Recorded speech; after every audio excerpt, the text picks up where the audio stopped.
boy Zone 6 coming at you with another video live in HD.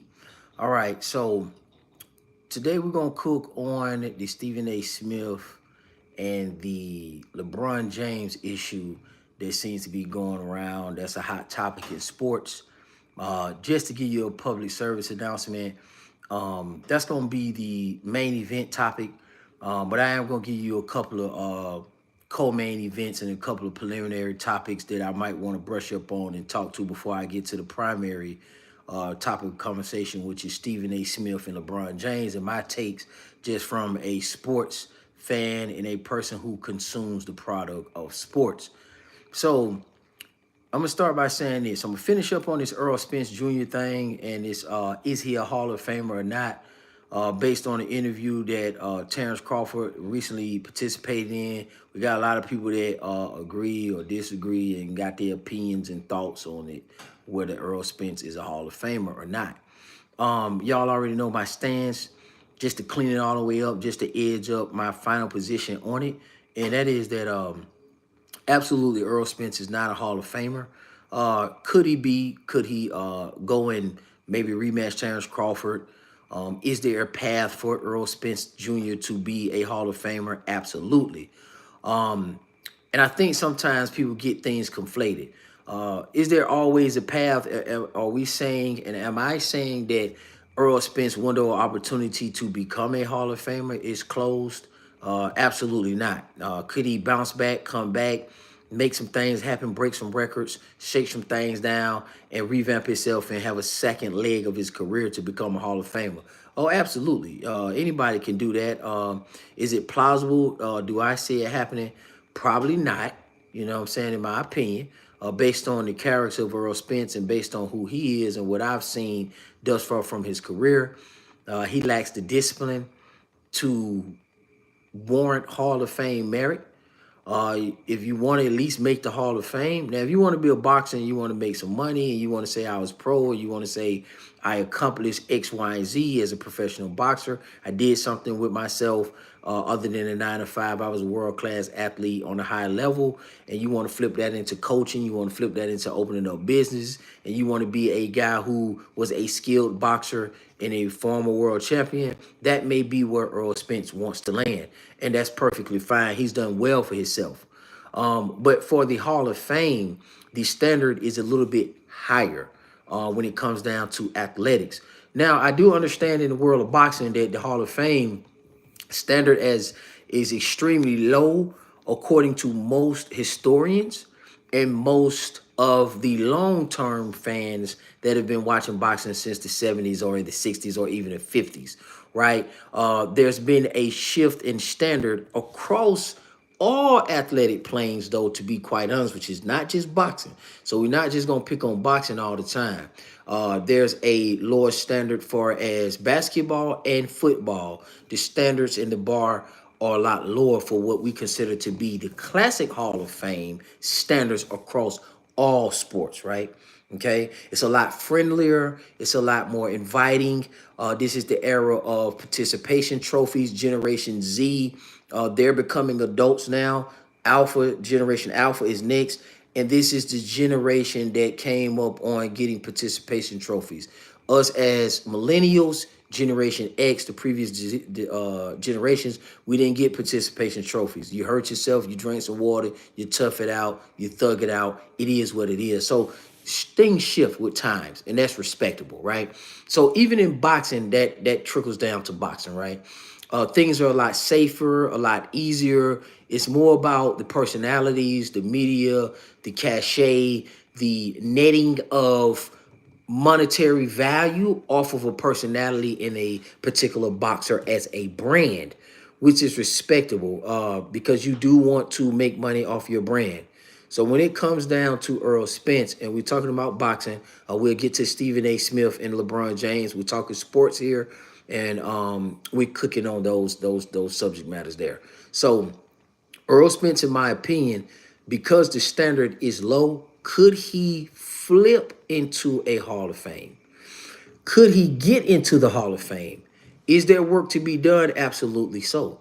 Until he retires and officially say, I'm done with boxing, there's not a pin in his career and his trajectory far as attempting to be in the Hall of Fame. I think that's fair. But if you ask me, right, and I'm looking at the Hall of Fame standard, which is not that high, okay, he could get in based on him winning 3 belts and being unified at the welterweight division. That could be very well true. That could be very well so. But when I look at Earl Spence in a vacuum based on what he has done, it is not enough. Unifying in welterweight, at welterweight, you got to understand it's graded on a curve. And I mean a high curve, because this is not like cruiserweight, right? Where Usyk got in there and he was able to break records. This is not 68 where Ward was able to go in there and break records, because the division is young. Like 68 and cruiserweight are young divisions. So you're going to get just a Holyfield in a Usyk that sets the standard for cruiserweight, right? It's not a in-depth, rich history. It's not like Muhammad Ali fought at cruiserweight. It's not like Michael Moore was a dominant cruiserweight, and these guys like Shannon Briggs or Lennox Lewis or even Mike Tyson started off at cruiserweight and then became who they were outside of obviously Holyfield, right? So there's not that much depth at these other divisions compared to welterweight. Now, welterweight is deep. It's one of the original 8 divisions, and it has a lot of historical people, boxers that have passed through, that have went through some historical fights, historical characters, people who made plenty of money. Earl Spence is not the only one that scratched the surface on these particular attributes when it comes down to boxing, okay? And I just don't think in comparison to the welterweight standard, let alone the boxing standard and the Hall of Fame standard, I just don't think Earl Spence has done enough for me to say that he's a Hall of Famer. Now, if that's the case, do we want to go back and talk about other guys that shouldn't be in, and how can they get in, and what is the standard for them, and how did they get in? Because Earl Spence should be in. That's a whole different story.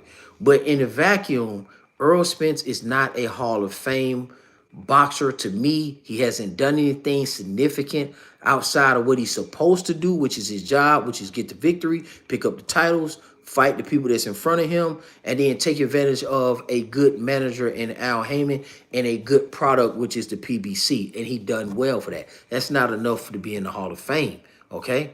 And that's my thoughts and my positions on that.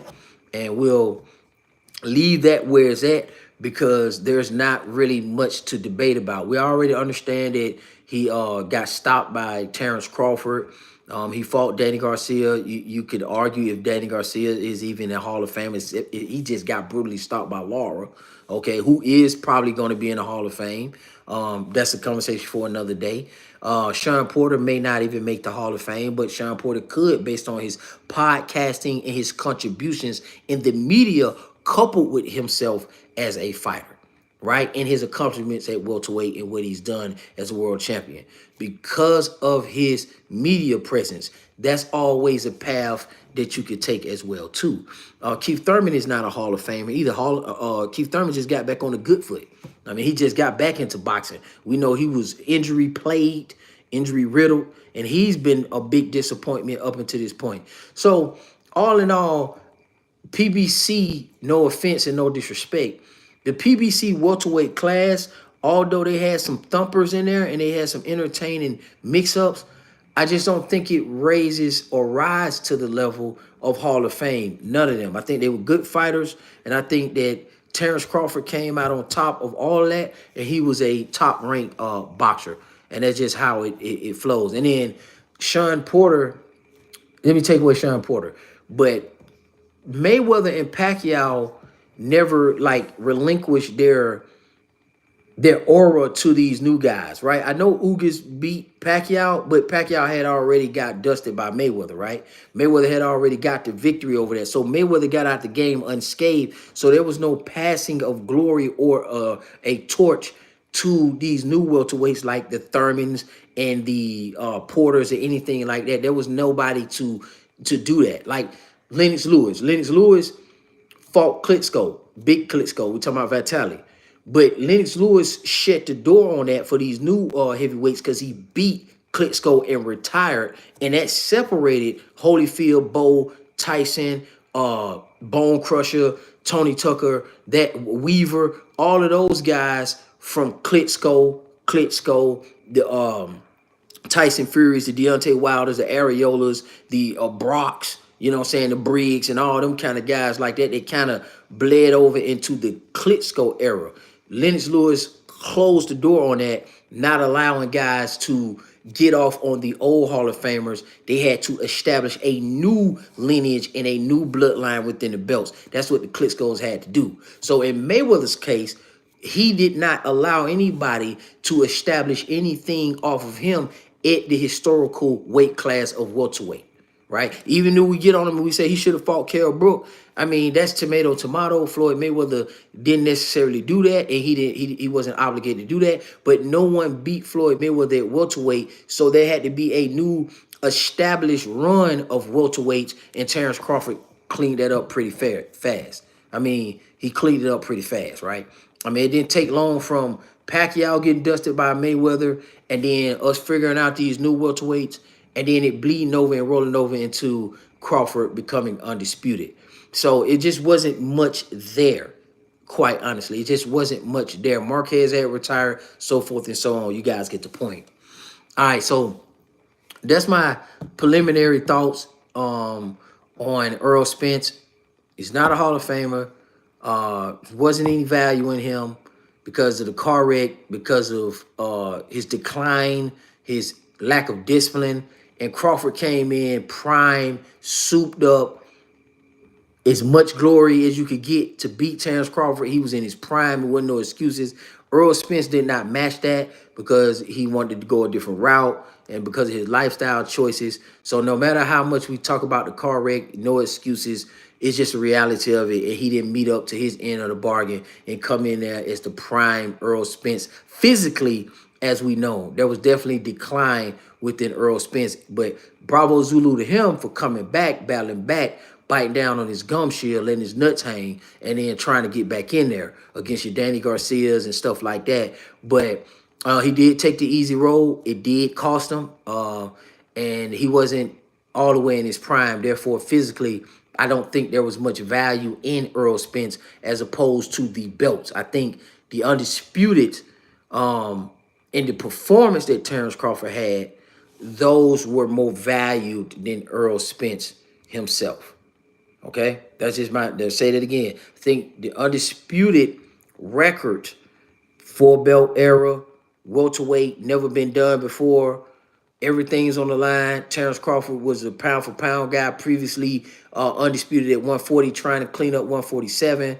And the storyline that goes with that, I think that is more of the story for Terrence Crawford than him beating Earl Spence. I think the performance is more of a story for Terrence Crawford than him beating Earl Spence himself. I think, yes, is Earl Spence, does he have value? Yes. But to me, was he valuable, a valuable opponent for Terrence Crawford outside of the accolades physically? No. I just never thought Earl Spence was a physical threat to Terrence Crawford, and I didn't get a threatening performative vibe from Earl Spence. For me, okay? Now, maybe other people thought so, but for me, all right? Now, let's cook on some principle talk, right?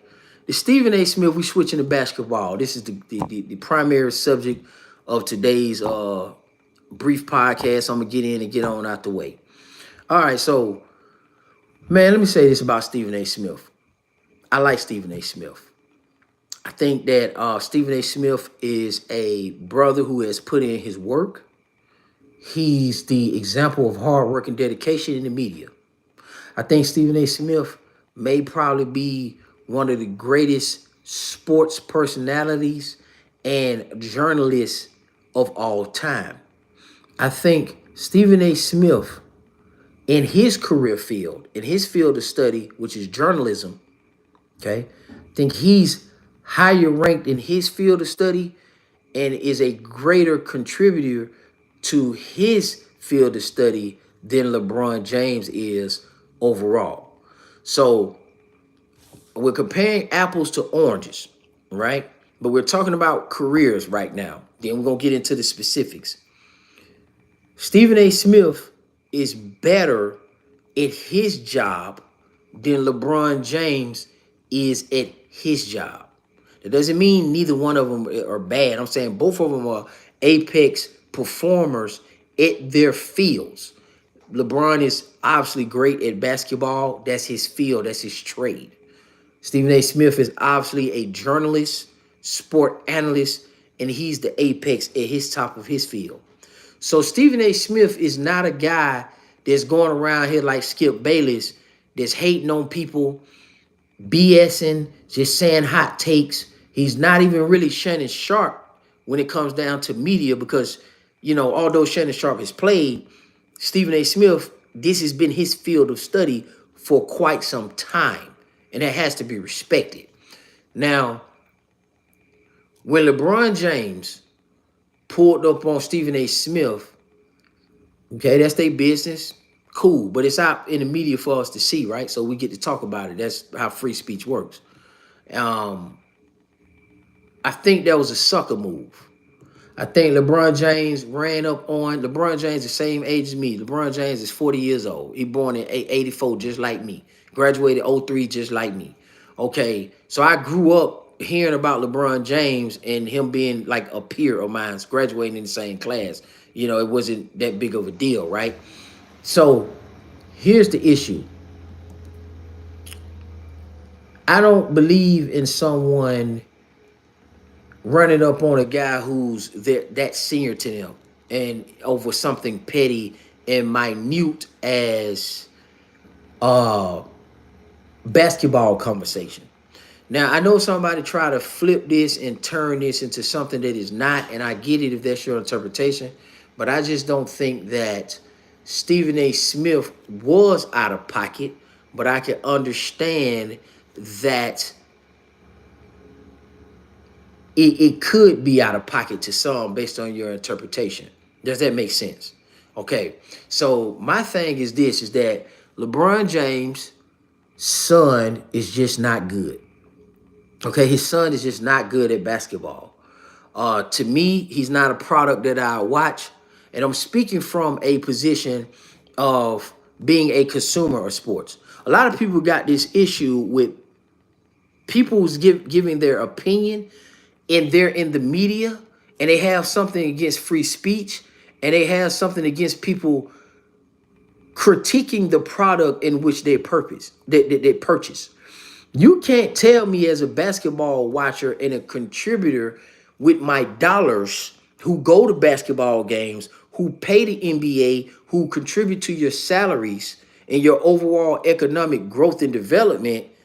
Okay, you can't then tell me that I can't speak on LeBron James or sports figures or anybody that I pay for to watch as a person who's performative in sports and recreation.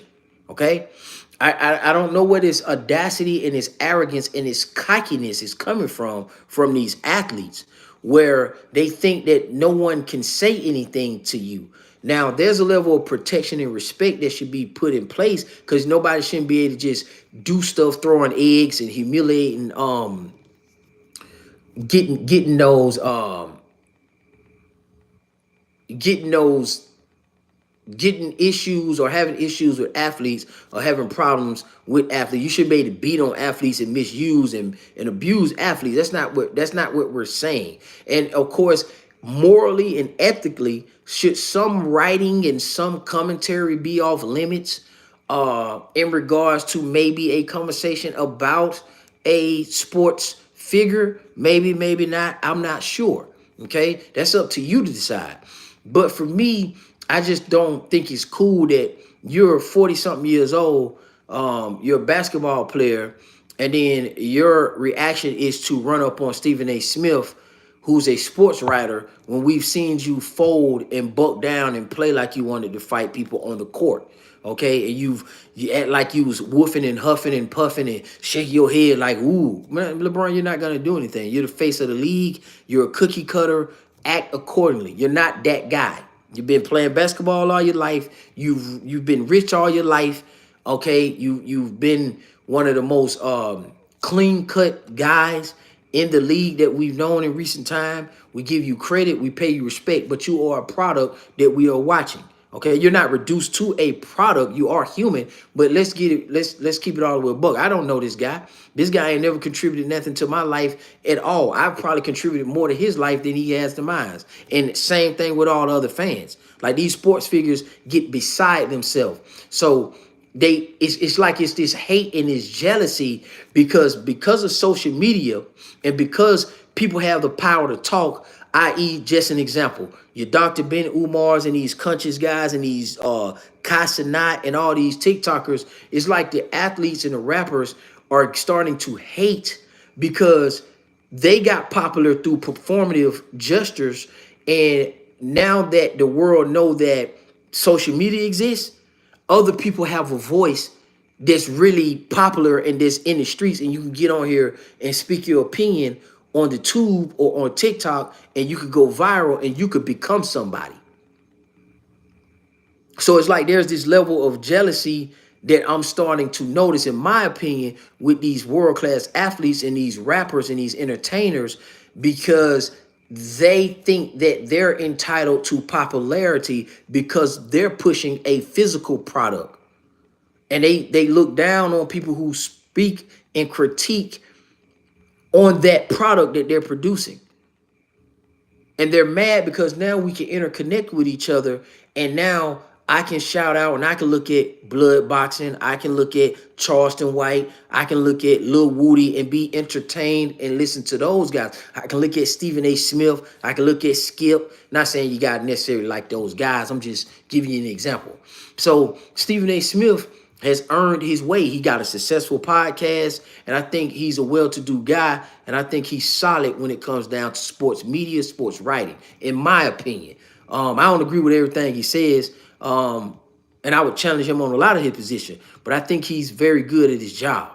And I think that LeBron James is just in his bag because you are in an entitled mindset, okay? You're pushing a product, bro, and you're bringing your son in as that very same product, a basketball star on the Lakers. That's cool. I love that. Hey, look, it ain't what you know, it's who you know. If you can use your connections to get into a situation where you could put other people in situations, man, I'm all for that. I love the fact that he got his son in the league. I respect that highly. That's not the issue. But now your son is in the league, he got to let his nuts hang. He's a man just like everybody else. I mean, he's an adult. We know that's your son, but he's an adult. We got to knock off the bullshit here, LeBron James. Your son is just not good. And we understand that it's sensitivity when it comes down to a father and his son. And what people got to realize is your son is not a clone of you. Your son is not your second chance, my guy. Your son is not your third chance, my guy. Your son is your son. He has his own spirit, body, and mind, okay? You ain't the creator. We know who the creator is. It ain't you. You just a father, okay? You passing on your genes to your son. And it just happened that, your son's physical attributes and gifts just doesn't line up with the family business that you're trying to do. And I get that. You are considered one of the greatest of all times. You're always in a conversation. Bravo Zulu to you. But your son is not good. Okay? No one's mad at you or hating on you for getting your son in basketball and pushing the family product. But you need to understand that because you got him in this production game through sports, warfare, and recreation, and we are the consumers of sports, the basketball that you play, we pay for the tickets, we pay the cable networks, we pay for the NBA ticket. We go to the games, we buy the merch, we have the conversations. We are keeping you fed. We are the bloodline to your existence. Do you understand what I'm saying? Okay? So let's make sure that we're clear on that. You are a very good human. But when you step on that court, my guy, you're a fucking product. Let's quit the bullshit. You're a fucking product. Okay? You don't own the Lakers. You don't own the NBA. You are a worker, okay, with a skill set that play for the fucking Lakers. And the corporation, your division is Western Conference. Your team and your area of responsibility is the Lakers, and your corporation is the NBA, bro. You pushing a product in the form of assists and buckets and dunks and jerseys and basketball signings and media PR and whatever your company rules are and regulations. LeBron, you're not a boss, man. Like this shit getting out of hand, like this arrogance that people are. He suggested that Stephen A. Smith, when he was on the Pat McAfee show, he suggested that Stephen A. Smith will be happy that he's even mentioning him. So that means to me that anybody on YouTube or anybody on social media, that if they have a critique of the product that they're buying, which is you and your entertainment and your physical abilities, my nigga, then that means your thought process is they're just happy that you're mentioning them. And it's this undertone that we as civilians, like, we get this vibrational happiness of hating on y'all because y'all fucking made it. Nigga, some of y'all was lame in high school. Some of y'all was lame in college. Some of y'all was lame in elementary, and y'all just got blessed with an opportunity and made it. That's why a lot of you guys crash out when you're in the NBA. You crash out when you're a boxer. You crash out when you're a football because you don't know how to grind from the streets. You're not grassroots. You've been taking care of your whole life, my guy. LeBron James, ain't nothing wrong with that. But you've been taking care of all of your life. So this notion that these athletes, and I'm sick of getting on these panels, and I'm sick of what LeBron James is doing and all these other guys, like us civilians, owe you something. We purchased the product. You are a product. Of course, again, let me say this again. You are a human, and we respect that. We respect your privacy and your wishes. But we're talking about you pushing a product, sports and entertainment, my dude. You're not a physicist. You're not a physicist, my guy. You haven't came up with a cure for cancers, dude. Or HIV. You ain't some warrior that's going down in history that we gonna know. You're just a basketball player. You're just a boxer. You're no different from us. You're getting the salary that you get because the civilians like us who on social media and the guys like Stephen A. Smith, we're talking about you, and in our field of studies, we're doing what we're supposed to do at our levels to keep you guys up on a pedestal. So for LeBron James to suggest that with arrogance that somebody would just be happy that he's mentioning them is a slap in the face and very, very disrespectful. To me, it may not be a big deal to you guys, and I respect that.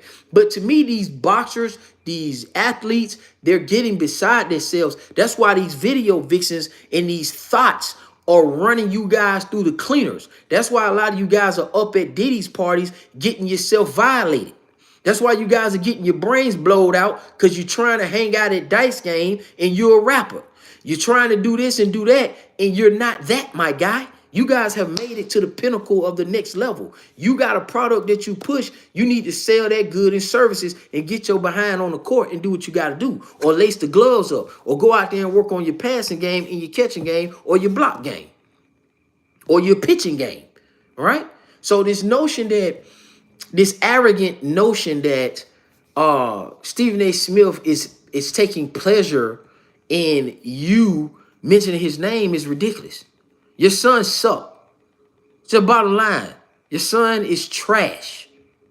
And it is what it is, man. This your boy Zone 6. That's my thoughts on the Stephen A. Smith situation and LeBron James situation. Those are my thoughts on if Earl Spence is a Hall of Famer. I come at y'all with another video. We'll keep them rolling, man. We're going to do this thing all the way right. Keep it consistent as always. And y'all have a good Saturday, man. That's my opinion. That's my thoughts. Zone 6, your boy out.